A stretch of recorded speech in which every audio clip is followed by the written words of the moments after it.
Assalamualaikum warahmatullahi wabarakatuh. Selamat pagi anak-anak.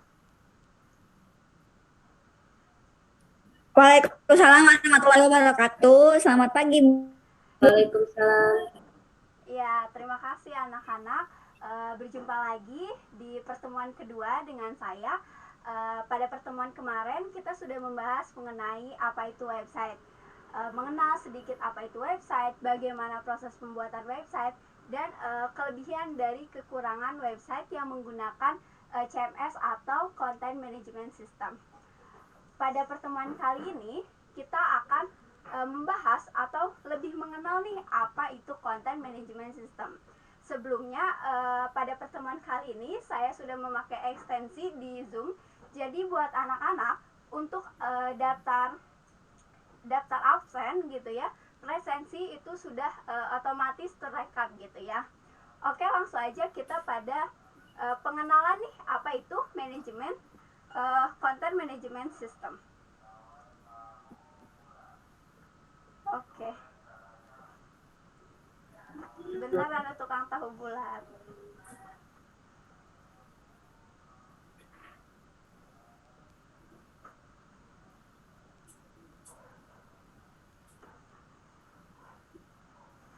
Oke, lanjut.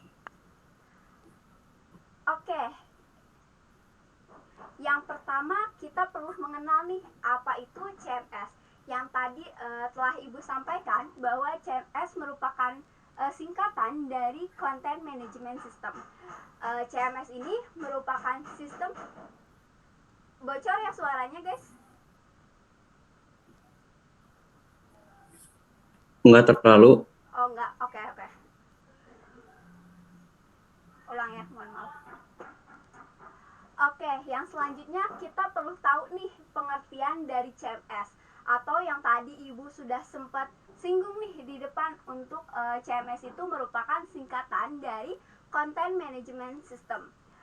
CMS ini merupakan perangkat lunak yang dapat memudahkan pengguna untuk membuat website. Barangkali kalau misalnya anak-anak tahu penggunaan CMS ini secara sederhana itu tinggal drop and drag. Jadi teman-teman nanti bisa mengcustom website menggunakan CMS ini. Jadi CMS ini bisa digunakan untuk website company profile, blog, forum, landing page, dan masih banyak lagi kegunaan dari CMS ini. Oke, yang selanjutnya kita perlu mengenal nih apa itu fungsi dari Content Management System ini. Fungsi utama dari Content Management System ini untuk dapat mengelola dan mengembangkan konten secara fleksibel, mudah, dan cepat. Sebagai salah satu platform, CMS juga memberikan kemudahan bagi para pengguna untuk mengeksplorasi lebih dalam mengenai konten yang dibuat dalam website tersebut. Yang selanjutnya, kemudahan yang diberikan oleh CMS membuat website yang akan kita buat ke depannya itu lebih mudah, karena CMS ini sudah adaptif gitu ya dalam perubahan. Jadi misalnya teman-teman ketika anak-anak membuat website tapi websitenya itu dibuka di tampilan handphone, maka layarnya sudah bisa menyesuaikan, karena CMS ini sudah memakai teknologi yang baru yang bisa menyesuaikan layar. Iya, oke. Jadi untuk website CMS itu sendiri. Terus fungsi dari CMS selanjutnya adalah mampu menjaga kualitas dari desain dan tampilan website itu sendiri.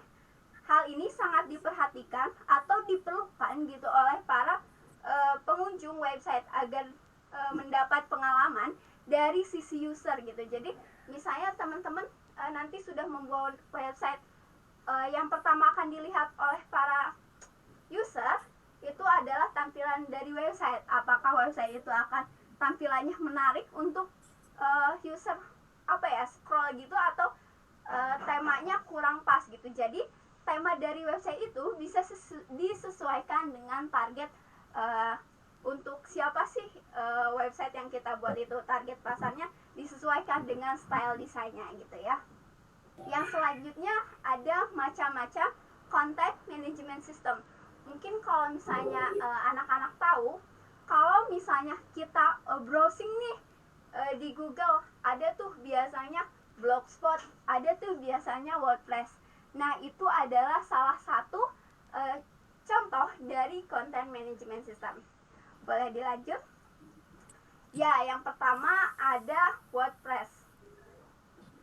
Ini termasuk content management system atau aplikasi open source yang sangat banyak digunakan di dunia. Yang banyak digunakan di dunia karena kemudahan yang diberikan gitu ya. WordPress digunakan sebagai blog engine yang tidak pengguna tidak perlu menggunakan bahasa pemrograman. Jadi WordPress ini sudah ada template atau defaultnya menggunakan pemrograman PHP dan sistem basis data MySQL. Jadi kalau misalnya anak-anak membuat website menggunakan WordPress ini, anak-anak tidak perlu mempelajari apa itu HTML, apa itu CSS, apa itu JavaScript, karena semua itu telah terangkum gitu oleh para pembuat CMS ini untuk gampang digunakan gitu oleh teman-teman. WordPress ini didukung oleh sistem pengelolaan konten. Jadi ketika kita membuat website menggunakan WordPress, kita hanya perlu berfokus pada desain website tersebut dan isi kontennya. Kelebihan dari WordPress ini, kita bisa merilis artikel secara rutin. Jadi kita bisa menjadwalkan kita akan mengupload atau merilis artikel yang kita buat pada pukul berapa, pada hari apa, kita bisa custom di situ ya. Yang selanjutnya, keuntungan dari WordPress itu salah satunya memiliki fitur plugin. Jadi kalau misalnya teman-teman ketika nanti ingin membuat website menggunakan plugin, WordPress adalah salah satu jawabannya gitu ya. Oke, yang selanjutnya ada Drupal. Drupal merupakan aplikasi open source yang tergolong dalam content system management, meskipun penggunaannya masih sangat sedikit apabila dibandingkan dengan WordPress.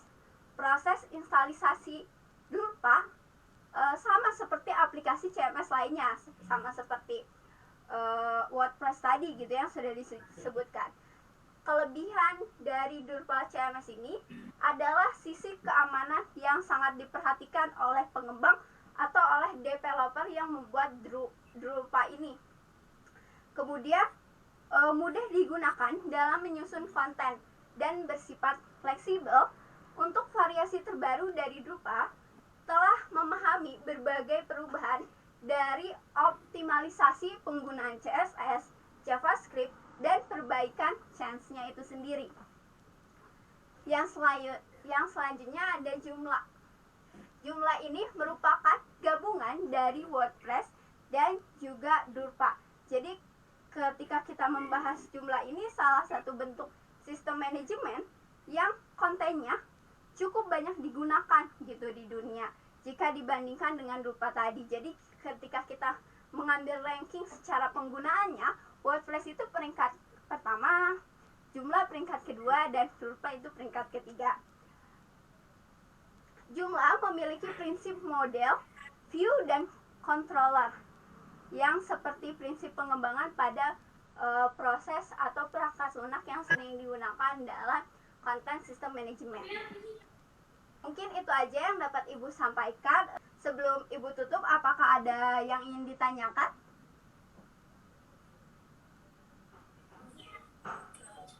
Sepertinya cukup ya. Anak-anak juga udah paham apa itu. Tidak ada, Bu. Oke, terima kasih.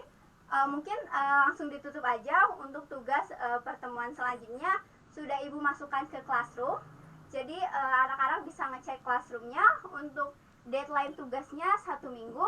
Terima kasih atas perhatiannya. Wassalamualaikum warahmatullahi wabarakatuh.